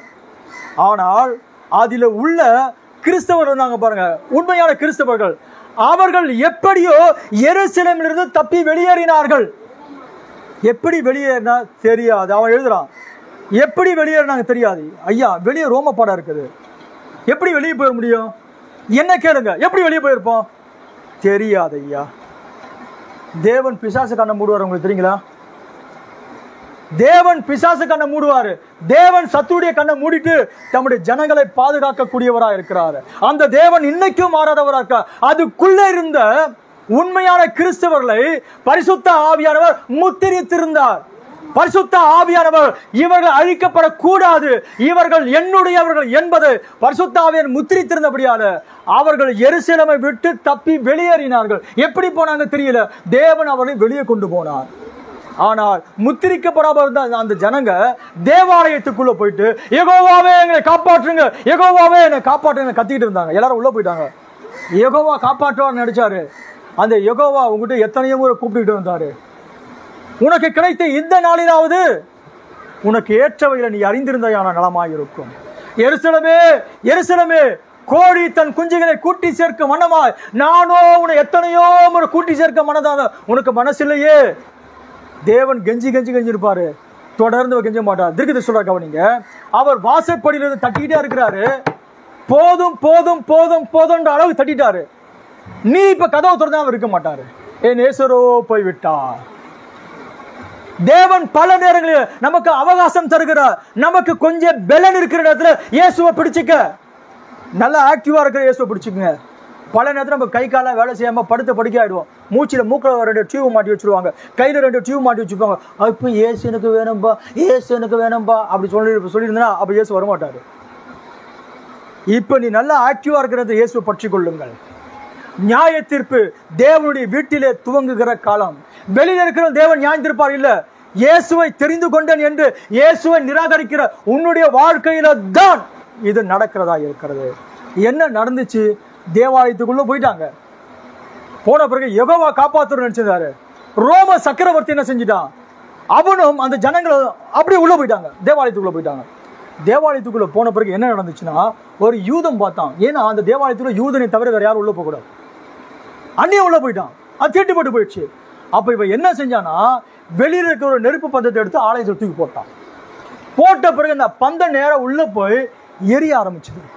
எரிஞ்ச உடனே அந்த மேல இருக்க இந்த தகடு, நம்ம கோல்டு தகடு, அதுகெல்லாம் உருகி அந்த கல்லு இடுக்கெல்லாம் ஒழுகி வர ஆரம்பிச்சது. நிறைய பேர் செத்து போயிட்டாங்க. ரத்த ஆறு ஓட ஆரம்பிச்சது. அப்போ ஒருத்தன் பார்த்தான், இந்த யூதனுங்க என்ன செஞ்சிருக்காங்க, தங்க தகடு எடுத்து எடுத்து சோத்து கீழே வச்சிட்டு இருக்கிறாங்க அப்படி நினைச்சிட்டு ஒருத்தன் வந்து சொன்னான், இந்த ஒரு கல்லின் மேல் ஒரு கல் இல்லாதபடிக்கு இடிக்கப்பட்டு போகும் காலம் ஒரு பேச சொன்னார் பாருங்க. ஒவ்வொரு கல்லை இடிச்சாங்க இடிச்சாங்க இடிச்சாங்க, உள்ள கோல்டு கிடையாது. தேவாலயம் முழுவதுமா இடிக்கப்பட்டு போயிடுச்சு. எந்த தேவாலயத்தில் போய் யெகோவாவே காப்பாற்றுங்கன்னு சொன்ன போது யெகோவாவால காப்பாற்ற முடியாமல் போச்சோ, அது போல இன்னைக்கு உலக சபை என்ன செய்கிறது அப்படி பார்த்தோம்னா, இயேசு சொன்னார், அந்நாட்களிலே அநேகர் என்ன நோக்கி கர்த்தாவே கர்த்தாவே உம்முடைய நாமத்தில் தீர்க்க தரிசனம் சொன்னோம், உம்முடைய நாமத்தில் அற்புதங்களை செய்தோம். அவர் சொல்றார், அக்கிரம செய்கைக்காரரே உங்களை அறிய நீங்க யார் எனக்கு தெரியாது. தேவன் நமக்கு கிருபை பாராட்டுகிற நேரத்தில் அவர் நமக்கு கிருபையா கொடுத்த அந்த ரட்சிப்பை இறுக பற்றி கொள்ளுங்க. அப்படியானால் என்ன நடக்க போது? அந்தி கிறிஸ்து வந்து 666 666 என்ன நமக்கு பதிக்க போறானா? இல்லையா, அந்தி கிறிஸ்து இனிமேல் வரப்போகிறான். யோவான் எழுதுகிறாரு, அந்தி கிறிஸ்து ஆவி வரும் என்று சொன்னோமே, அது இப்போது நம்ம 2000 வருஷத்துக்கு முன்னாடி கிறிஸ்து என்று ஒருத்தர் இருந்தார்னா அந்தி கிறிஸ்து ஒருத்தர் இருப்பான். மோசே என்று இருக்கிற நேரத்தில் பீலையாம் என்று ஒருத்தர் இருப்பான். ஆபிரகாம் என்று ஒருத்தர் இருக்கும்போது லோத் என்று ஒருத்தர் இருப்பான். இயேசு என்ற ஒருத்தர் இருக்கும்போது யூதாஸ் காரியாத் என்று ஒருத்தர் இருக்க முடியாது. அப்படியானால் பரிசுத்த ஆவி இந்த சபைக்கு ஊற்றப்படுகிற நேரத்தில் அசுத்த ஆவியும் கூட பூமியில ஊற்றப்பட்டது. அந்தி கிறிஸ்துவின் ஆவி கூட பூமியில ஊற்றப்பட்டு ஆயிடுச்சு. அந்தி கிறிஸ்துவின் ஆவி கூட இன்னைக்கு வல்லமையாய் கிரியை செய்து கொண்டிருக்கிறது. என்ன நடந்துக்குது நம்ம நினைச்சிருக்கிறோம், 666 666 என்ன நம்ம நெத்தியில வைக்க போறாங்க, கையில வைக்க போறாங்க. இல்ல இல்ல, நம்ம ஏமாந்து கொண்டிருக்கிறோம். வசனம் சொல்கிறது, அது ஒரு மனுஷனுடைய இலக்கமா இருக்கிறது. புத்தியுடையவன் கணக்கு பார்க்க கடவன். அந்த எண்ணு, அந்த நம்பர் ஒரு மனுஷனுடைய இலக்கமா இருக்குது. புத்தியுடையவன் கணக்கு பார்க்க கடவன். அந்தி கிறிஸ்து வந்துட்ட பிறகு அவன் தான் ஆட்சி செய்ய போறான். உண்மை அதுதான். அந்தி கிறிஸ்து இப்ப இருக்கிறானா இல்லையா? இருக்கிறான். வல்லமையா கிரியை செய்யல. ஒரு வசனத்தோட வாசிக்கலாம். இன்னும் ஒரு 5 நிமிஷத்துல முடிச்சுவோங்க. 2 தெசலோனிக்கேயர் புத்தகம் 2வது அதிகாரம் 4, 5, 6.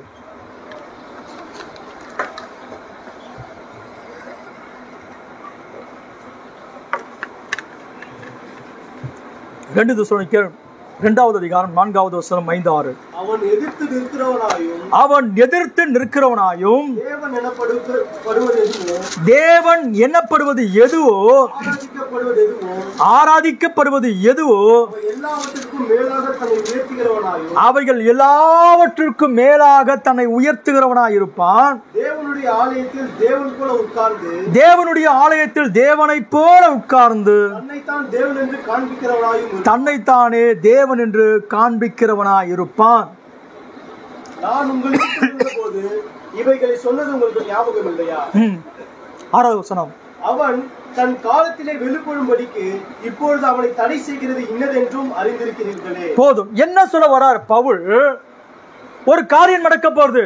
அவன் தேவாலயத்தில் தன்னை தேவன் என்று காட்டுவான். எப்படி இயேசு தன்னை தேவனுடைய குமாரன் என்று சொன்னாரோ, அது போல இப்போது தேவனுடைய குமாரனுக்கு பதிலாக யார் இருக்கிறது? ஒரு மனுஷன் இருக்கிறான். அது ஞான அர்த்தமாய் சொல்லப்பட்டிருக்கிறது. அந்த ஸ்திரீ 7 மலைகள் மேல் இருக்கிறாள். ஒரு மனுஷன் இருக்கான், தேவாலயத்தில் தேவனை போல் உட்கார்ந்து கொண்டிருப்பான். அவனை போய் பார்க்கணும்னா அதுக்கு சில வரன்முறைகள் இருக்கிறது. நீங்க அவரை போய் பார்த்த உடனே அங்கிருந்து முட்டி போட்டுட்டு பின்னாடி போகணும். அவர் என்ன செய்வார்? தன்னுடைய கரத்தை அப்படி நீட்டுவார். அவருடைய கரத்தில் ஒரு மோதிரம் இருக்கும். காலை நீட்டுவாரு. காலையும் கரத்தையும் முத்தம் விட்டுட்டு பிறகு முதுக காட்டக்கூடாது, அப்படியே திரும்பி வந்துடணும். தேவாலயத்தில் தன்னை தேவனை போல காட்டுகிறவன் தேவனுடைய குமாரனுக்கு பதிலாக. அப்படியானால் இன்னைக்கு அவன் முழு உலகத்தை ஆளுகை செய்வதற்கு முன்னாடி இன்னைக்கு எல்லா விதத்திலையும் அவன் ஆயத்தமாக இருக்கிறான். ஆனால் பைபிள் சொல்றது அவனை ஏதோ ஒன்று தடை செய்து கொண்டிருக்கிறது. மணவாட்டி அவனை தடை செய்து கொண்டிருக்கிறார். மணவாட்டி எப்போது எடுக்கப்படுகிறாளோ, பூமியிலிருந்து மணவாட்டி எடுக்கப்பட்ட உடனே கிருபை அவளோடு கூட அப்படியே போயிடும். நீங்க நல்லா புரிஞ்சுக்கங்க. எனக்கு உங்களை என்னையும் தேவனுடைய வார்த்தை நிற்க செய்து எது? நம்முடைய பலன், நம்முடைய திறமை, ஜெப வாழ்க்கை இல்லையா? ஆச்சரியமான கிருபை, ஆச்சரியமான கிருபை, ஆச்சரியமான கிருபை. மணவாட்டின் மீது கிருபை சூழ்ந்து கொண்டு உங்களையும் என்னையும் அவர் பாதுகாத்துக் கொண்டு இருக்கிறார். மணவாட்டி எடுக்கப்பட்டவுடைய அவளோடு கூட கிருபையும் எடுக்கப்பட்டு போகும். தேவன் நம்முடைய சகோதரருக்கு தன்னை வெளிப்படுத்த போயிடுவார். யூதர் பக்கம் ரட்சிப்பு போகும். இப்ப என்ன நடக்க போகுது அப்படி பார்த்தீங்கன்னா, இப்பயே பார்த்தீங்கன்னா எருசலேம் மற்ற நாடுகளோடு கூட சண்டை புரிஞ்சுக்கிட்டே இருக்குது. இப்ப ரஷ்யா, சைனா, மற்ற நாடுகள்லாம் பார்த்தீங்கன்னா எருசலேமுக்கு விரோதமா ஏதோ ஒன்று பண்ணிட்டே இருக்கிறாங்க. இந்த நேரத்தில் கடைசியில மனவாட்டியில எடுக்கப்பட்ட பிறகு என்ன நடக்கும் பார்த்தீங்கன்னா, சமரசம் செய்து வைக்கிறதுக்கு ஒருத்தர் வருவார். அவர் வந்த பிறகு பொருளாதாரம் எல்லாமே பார்த்தீங்கன்னா ஒரே விதமான பொருளாதாரத்துக்கு நேராக உலகத்தை கொண்டு வரலாம். உலகத்தை எல்லா உலகத்திலும் பொருளாதாரம் ஒரே நிலையில் இருக்கட்டுமே, அப்படி எல்லா முழு உலகமும் சேர்ந்து, ஏன் எருசலேமு கூட சேர்ந்து ரோமு கிட்ட தங்களை ஒப்பு கொடுக்க ஆரம்பிச்சிருவாங்க. ரோம் முழு உலகத்தை ஆளுகை செய்யும். ஆனா கொஞ்ச காலம் ஆன பிறகு எருசலேம் புரிஞ்சுக்கும், நம்ம ஏமாந்து அவங்கிட்ட ஒப்படைச்சிட்டோம். அவன் முழு உலகத்தை ஆளுகை செய்கிறான். அவன் தன்னை தேவனை போல இருந்து தன்னை தேவனுக்கு பதிலாக தேவனுடைய குமாரனுக்கு பதிலாக என்று தன்னை காட்டுகிறவனா இருப்பான். அப்படின்னா அந்திகிறிஸ்து வந்த பிறகு ஒரு பெரிய சிலையை வச்சிருவானா? இல்லை ஐயா, அது கிடையாது. இது எப்படி நடக்கிறதோ இதே போலதான் அதுவும் நடக்க போகுது. அந்திகிறிஸ்து எப்படி இருக்க போறான்? எல்லாரும் வந்து அப்படி தொல்லைப்படுத்திக்கிட்டு அதை வணங்க சொல்லுவாங்க. இல்ல இல்ல, அந்திகிறிஸ்து பைபிள் வச்சுப்போம். நல்லா புரிஞ்சுங்க. சுத்தம் ஆப்போசிட் அசுத்தம், கிறிஸ்து ஆப்போசிட் அந்திகிறிஸ்து. கிறிஸ்து வார்த்தையில நிற்பார், அந்திகிறிஸ்து வார்த்தையில இருந்து நம்மை விலக்கி வைப்பான். இதுதான் அந்திகிறிஸ்து. என்ன நடந்துச்சு? ஆதி சபை கூட அற்புதமாய் எழும்பின அந்த காலகட்டத்தில் இப்படிப்பட்ட பல குழப்பங்கள் வந்து கான்ஸ்டன்டைனுடைய காலகட்டத்தில் வந்து கான்ஸ்டன்டைன் பழைய ஏற்பாடுடைய எல்லா தத்துவங்களையும் சபைக்குள்ள நுழைஞ்ச பிறகு இதுல நிறைய மக்கள் பிரிஞ்சு போனாங்க. சில பேர் சொன்னாங்க ஒரே தேவன், அவர் தான் யெகோவா, அந்த யெகோவா தான் இயேசு கிறிஸ்துவா இருக்கிறார், ஒன்னஸ். இப்படிப்பட்ட பல பிரிவுகள் ஏற்பட்டிருக்கிற நேரத்தில் கிபி 325 வருஷத்துல கான்ஸ்டன்டைன் தலைமையில நிசியா ஆலோசனை கவுன்சில் என்ற ஒரு சங்கத்தை ஏற்படுத்தின பிறகு அவங்க சொன்னாங்க, கன்னி மரியாளத்தில் அவர் பிறந்திருக்கிறார், அவர் இந்த பூமியில வாழ்ந்தார், பொந்தி பிலாத்து காலகட்டத்தில் அவர் சிலுவையில் அறைஞ்சாங்க, அவர் மரித்தார், உயிர் தெழுந்தார், சபைக்கு ரட்சிப்பை கொடுத்தார். நாங்கள் பிதாவாகிய தேவனை விசுவாசிக்கிறோம், அவருடைய குமாரனாகிய இயேசுவை விசுவாசிக்கிறோம், பரிசுத்த ஆவியாகிய அந்த திரியேக தெய்வத்தை நாங்கள் விசுவாசிக்கிறோம், அவர்கள் 3 பேரையும் நாங்கள் விசுவாசிக்கிறோம். இதுதான் நிசியா ஆலோசனை கவுன்சில் ஏற்படுத்தப்பட்ட. இன்னைக்கு சபைகளை அந்த உச்சரிக்கிறாங்க. பழைய பாரம்பரிய சபை நீங்க போய் பார்த்தீங்கன்னா ஜெப நேரத்தில் இந்த காரியத்தை அறிக்கை செய்வாங்க. பிதாவாகிய தேவனை விசுவாசிக்கிறோம், குமாரனாகிய தேவனை விசுவாசிக்கிறோம், பரிசுத்த ஆவியாகிய திருத்துவ தேவனை நாங்கள் விசுவாசிக்கிறோம். 3 பேரும் எல்லா விதமான வல்லமையில ஒரே மாதிரி இருக்கிறாங்க. இல்லை ஐயா, பிசாசுடைய உபதேசம். இஸ்ரவேலே கேள், நம்முடைய தேவனாகிய கர்த்தர் ஒருவரே கர்த்தர், ஆதி முதற்கொண்டு அந்த வரைக்கும் அவர் ஒருவரே தேவனாக இருக்கிறார். அவர் பிதாவாக இருந்தார், குமாராய் வந்தார், இன்னைக்கு பரிசுத்த ஆவியாக தம்முடைய சபையை முத்திரித்து பாதுகாத்து கொண்டு வருகிறார். அந்த தேவன் தான் உன்னை இங்கிருந்து அக்கறைக்கு கொண்டு போக போகிறார். கர்த்தருடைய நாமத்துக்கு மகிமை உண்டாகட்டும். அப்படியே என்ன நடக்க போகுது? பிசாசுடைய முத்திரைனா என்னது? அந்திகிறிஸ்து முத்திரைனா என்னது? 666 எழுதி நெத்தியில ஒட்ட போறானா? 666 எழுதி உன்னை தரை கைக்குள்ள வைக்க போறாங்க? இல்லை ஐயா, தேவனுடைய வார்த்தை மறுதளிப்பது பிசாசுடைய முத்திரையாக இருக்கிறது. இயேசு சொன்னார், காது உள்ளவன் கேட்க கடவன். சபை காலத்தில் இந்த வார்த்தை திரும்ப திரும்ப சொன்னார், காது உள்ளவன் கேட்க கடவன், காது உள்ளவன் கேட்க கடவன். இந்த வார்த்தையை சொன்ன பிறகு இந்த வார்த்தையை நீ ஏற்றுக்கொள்ளும் பொழுது பரிசுத்த ஆவியானவரை முத்திரிக்கிறாரு. அந்த வார்த்தை நீ மறுதளிக்கிற நேரத்தில் என்ன நடக்க போகுதுன்னா, பிசாசுடைய காதை ஓட்ட போட்டுருவான். பழைய ஏற்பாடு நடக்கும். காலம் முழுசும் நீ அவனுக்கு அடிமையா இருப்ப.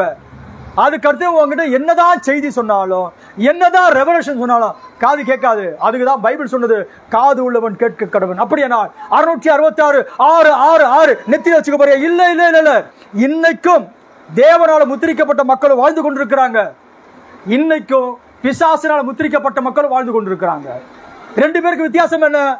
தேவனால் முத்திரிக்கப்பட்ட மனுஷன் அந்தந்த காலத்துக்குரிய வார்த்தையில நிலைத்து நிற்பான்.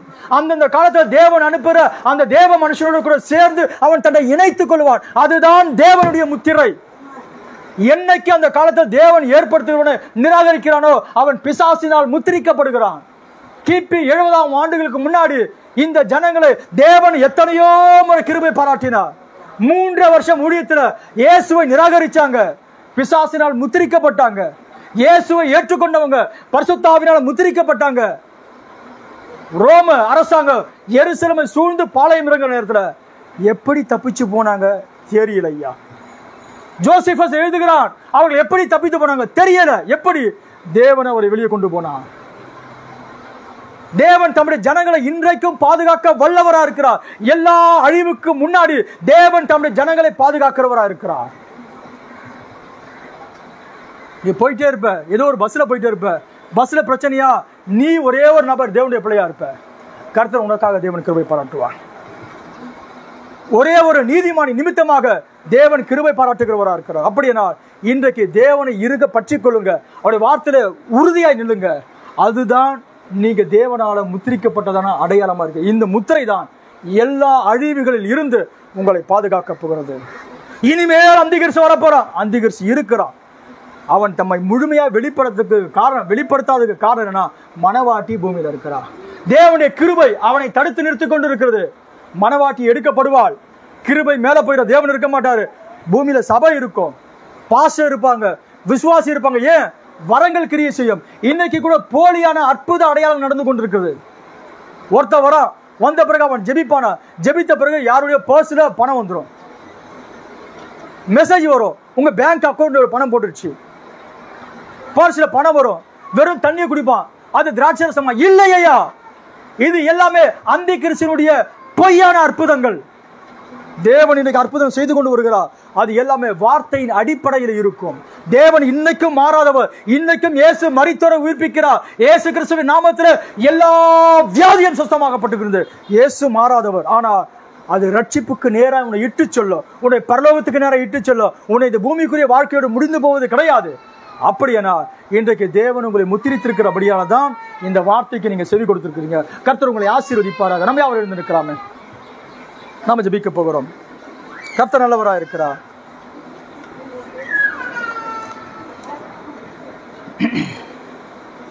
இன்னைக்கும் கூட கணக்கனுடைய மைக்கூட்டை வைத்திருக்கிற அவர் அழிவில் இருந்து தம்முடைய மக்களை பாதுகாக்கும்படியாக அவர்களை அவர் முத்திரித்துக் கொண்டிருக்கிறார். எருசலேம் பட்டணத்தில் எசேக்கியேல் பார்த்த அந்த தரிசனம் பல 100 வருஷங்களுக்கு பிறகு, இயேசு கிறிஸ்துடைய காலகட்டத்துக்கு பிறகு அது அப்படியே முழுமையாக நிறைவேறினது. அன்றைக்கு யோவானுடைய வார்த்தை கேட்டவங்க, இயேசு கிறிஸ்துடைய வார்த்தை கேட்டவங்க கிபி 70ஆம் வருஷத்தில் அவர்கள் எருசலேம் அழிவில் இருந்து அவர்கள் தப்பிக்கப்பட்டார்கள்.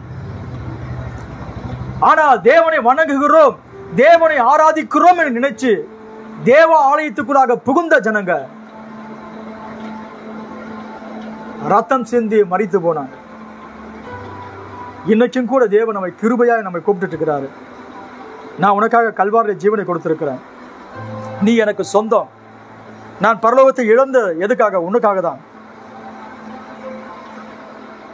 எல்லா பாரம்பரியத்தை விட்டு ஏன் தேவனை பிடிச்சு கொள்ள கூடாது? அந்த தேவன் நம்மை வாழ வைக்கிறவர் மட்டும் கிடையாது, நம்மை பரலோகத்தை இட்டு செல்கிறவர்.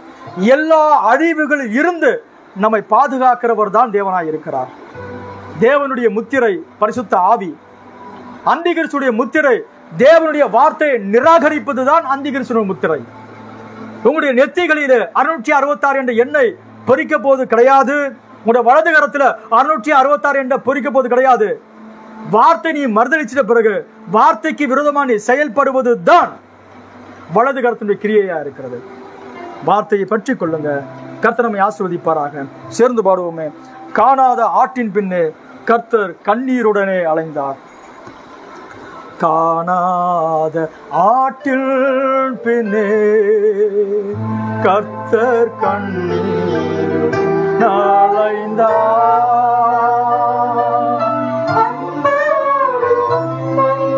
அழைக்கின்றாரே இன்றே திரும்பி நீ வா. அன்போடு உன்னை அழைக்கின்றாரே இன்றே திரும்பி நீ வா. முள்ளும் புகழும் காடு மலையும் தேடுகின்றார்.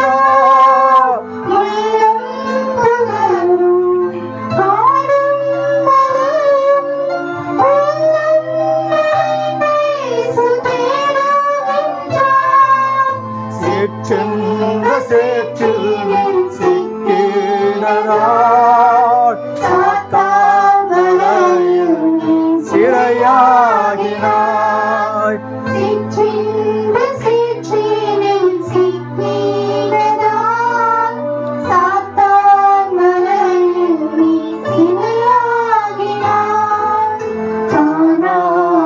ஆட்டின் பின்னே கர்த்தர் கண்ணீருடன் அலைந்தார்.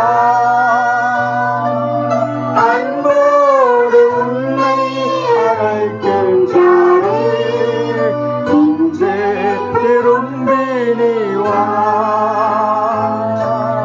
அன்போடு உன்னை அழைக்கின்றாரே,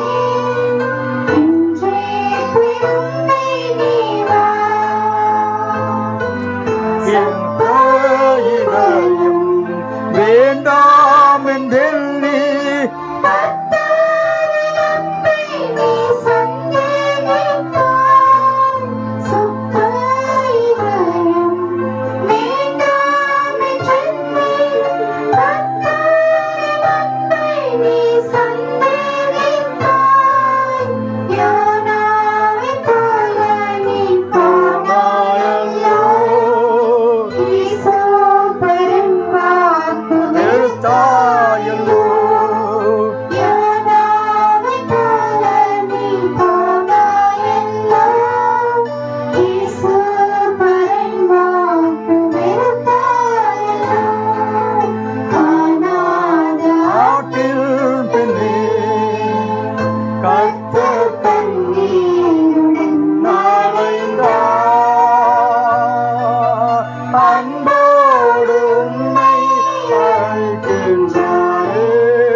அன்றைக்கு அவர் எருசலேமை பார்த்து, எருசலேமே எருசலேமே, கோழி தன் குஞ்சுகளை கூட்டி சேர்க்கும் வண்ணமாய் நான் எத்தனையோ முறை உனக்கு கூட்டி சேர்க்க மனதா இருந்தேன், உனக்கு மனசு இல்லாமல் போயிடுச்சு. எருசலேமுடைய அழிவை இயேசு பார்த்தார். அந்த நாட்களிலே கர்ப்பவதிகளுக்கு ஐயோ, பால் குடிக்கிற பிள்ளைகளுக்கு ஐயோ. அவர் எத்தனையோ முறை எச்சரித்தும் கூட அந்த வார்த்தை அவருக்கு ஆகாததா இருந்தது. கிபி 70ஆம் ஆண்டிலே அந்த எல்லா தரிசனமும் நிறைவேறினது. எசேக்கியேல் பார்த்த அந்த தரிசனம் நிறைவேறினது.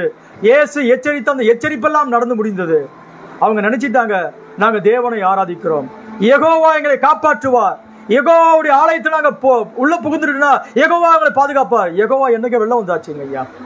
அதே யெகோவா தான் 3 வருஷம் எருசலேமை சுற்றி நடந்து கொண்டே இருந்தார்.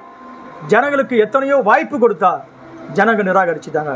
இன்னைக்கு புறஜாதி மத்தியிலும் கூட அதே வார்த்தை வந்திருக்கிறது. புறஜாதி மத்தியிலும் கூட அதே இயேசு இன்னைக்கு புலம்பிக்கிட்டே இருக்கிறார், கத்திக்கிட்டே இருக்கிறார். எருசலேமே எருசலேமே கத்தினது போலவே என்னுடைய ஜனமே என்னுடைய ஜனமே என்னுடைய ஜனமே தேவன் கதறிட்டு இருக்கிறாரு. இன்னைக்கு அவருடைய கரத்தை எடுக்க பற்றிக் கொள்வோமே. எல்லா அழிவுக்கு முன்னாடி தேவன் தம்முடைய ஜனங்களை பாதுகாக்க விரும்புகிறார். உலகம் அழிவதற்கு முன்னாடி, ஒரு தேசம் அழிவதற்கு முன்னாடி, எல்லா அழிவுக்கு முன்னாடி தேவன் தம்முடைய ஜனங்களை அவர் முத்திரிக்க விரும்புகிறார். அவர் நல்ல தேவனாய் இருக்கிறார். அவர் நமக்கு மகத்துவமானவராய் இருக்கிறார். சமீபத்தில் ஒரு விமானம் விழுந்து எத்தனையோ பேர் இறந்து போயிட்டாங்க. அதுல ஒரு பெண்ணு வேகமா வந்தா. அந்த பெண்ணு ரொம்ப லேட்டா வந்துட்டாலாம். அதிகாரி எல்லாம் அந்த பெண்ணை தடுத்து நிறுத்திட்டாங்க. அந்த பெண்ணு எவ்வளவு ரிக்வெஸ்ட் பண்ணிருக்கிறா, ஐயா இதுதான் காரணம் அதுதான் காரணம் என்ன காரணம் சொன்ன பிறகு அதிகாரி என்ன சொல்லிட்டாங்க, இல்ல இல்லம்மா நீ அதுக்குள்ள போக முடியாதுமா நிறுத்திட்டாங்க. அந்த பெண்ணுக்கு ரொம்ப கஷ்டமா இருந்துச்சு. ஃப்ளைட்டை விட்டுட்டேன், ஆகக்கூடிய வேலையெல்லாம் நின்று போச்சு அப்படி நினைச்சிட்டு இருந்தாங்க. ஆனா விமானம் புறப்பட்டு சில மணி நேரத்துக்குள்ளாக அது கீழே விழுந்து எத்தனையோ உயிர்கள் பலியாக்கப்பட்டது. அந்த பெண்ணு நினைச்சா, ஒருவேளை என்னை அந்த விமானத்தை அனுமதிச்சு கொடுத்துருந்தாங்கன்னா நானும் கூட செத்துருப்பேன். ஏதோ ஒரு விதத்துல நான் தடுத்து நிறுத்தப்பட்டிருக்கிறேன். நீ முத்திரிக்கப்பட்டிருந்தேனா பரலோகம் உன்னை பாதுகாக்கும். அழிவிலிருந்து தேவன் உன்னை தப்பிவிக்க வல்லவராக இருக்கிறார். வேற இந்த பூமிக்குரிய அழிவு கிடையாது, நித்திய அழிவிலிருந்து கூட தேவன் உன்னை பாதுகாக்க வல்லவராக இருக்கிறார். அவர் இருக பற்றி கொள்ளுங்க. அவர் ஒருத்தர் தான் நம்மை வழிநடத்தக்கூடியவராக இருக்கிறார், நம்மள அக்கறையுடையவராக இருக்கிறார். எங்கள் பரலோக பிதாவே, சர்வத்துக்கு மேலான நல்ல தேவனே, எங்களை மீட்கும்படியாக கல்வாரியில் உம்முடைய வெளியேறப்பட்ட ஜீவனை கொடுத்து எங்களை உம்முடைய குமாரராகவும் குமாரத்தியாகவும் மாற்றின தயவுக்கு நாங்கள் நன்றி செலுத்துகிறோம். ஆண்டவரே, தடை செய்கிறவங்க நாங்க தான் ஐயா. அந்திகிறிஸ்து வல்லமையோடு கூட முழு உலகத்தை ஆளுகை செய்யக்கூடாதபடிக்கு மனவாட்டி இந்த பூமியில அவனை தடுத்து நிறுத்தி கொண்டிருக்கிறார். மனவாட்டி எடுக்கப்பட்ட உடனே இந்த முழு உலகமும் அந்திகிறிஸ்துடைய அந்த ஆட்சிக்கு கீழாக போகிறது. ஜனங்க உபத்திரத்துக்குள்ளாக போறாங்க. அதுக்கு முன்னாடி தேவரி எங்களை கிருபையானி பாதுகாத்துக்கொள்ள வல்லவராக இருக்கிறீங்க. பெற்ற ரட்சிப்பை பாதுகாத்துக்கொள்ள அனுகிரகம் பண்ணுங்க. வந்த மக்களை இப்படி வெளியேறப்பட்ட ரத்தத்துக்கு நான் கொண்டு வருகிறேன் ஐயா. உடைய ரத்தம் உடைய பிள்ளைகளை மூடிக்கொள்ளட்டும். உடைய பிள்ளைகளை வழிநடத்த நீர் வல்லவராக இருக்கிறேன். கரங்களை இறுக பற்றி கொள்ளுங்க ஐயா. நாங்கள் தொடர்ந்து இந்த ஜீவ மார்க்கத்துல உடைய வார்த்தை பிடித்து கொண்டு ஓட கர்த்தர் அனுகிரகம் செய்யுங்க. உடைய ஊழியக்காரன் நான் வந்த மக்களை நான் வாழ்த்தி ஆசீர்வதிக்கிறேன். பரலோகத்தின் தேவனாகிய கர்த்தர்களை ஆசீர்வதித்து அனுப்பும்படியாக இயேசு கிறிஸ்துவின் ஒப்பற்ற மகத்துவமான நாமத்தில் வேண்டிக் கொள்கிறோம் பிதாவே. ஆமேன், ஆமேன். கர்த்தர் உங்களை ஆசீர்வதிப்பாராக. God bless you. கர்த்தர் உங்களை ஆசீர்வதிப்பாராக.